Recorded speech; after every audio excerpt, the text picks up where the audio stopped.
lelah tak mampu disembunyikan Bambang Muhwanto. Ia memilih menetap sementara di Makassar demi menunggu kepastian nasib sang anak.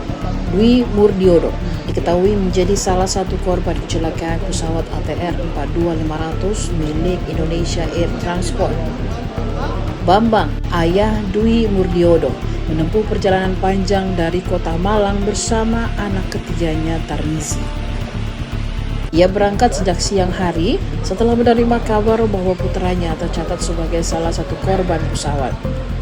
Setibanya di kota Makassar sekitar pukul 20.00 waktu Indonesia Tengah, Bambang langsung menjalani proses pengambilan sampel DNA di pos antemortem pada Minggu 18 Januari 2026 malam.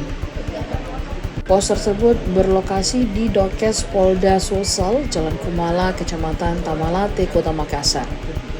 Bambang juga menunggu perkembangan informasi kecelakaan pesawat di kawasan Gunung Bulu Saraung. Kabar awal mengenai Dwi Murdiono ia terima dari seorang teman. Sekira pukul 2 siang Sabtu 17 Januari 2026, seorang rekannya mengabarkan bahwa Dwi salah satu korban pesawat ATR. Sejak saat itu, Bambang terus menunggu kabar. Ia berharap sang anak dapat ditemukan dalam kondisi selamat.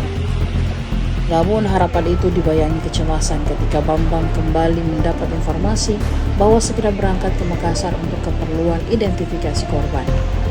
Bambang tak sanggup meninggalkan Makassar meski telah menjalani proses pencocokan DNA. Ia memilih bertahan sambil menunggu kepastian nasib sang anak.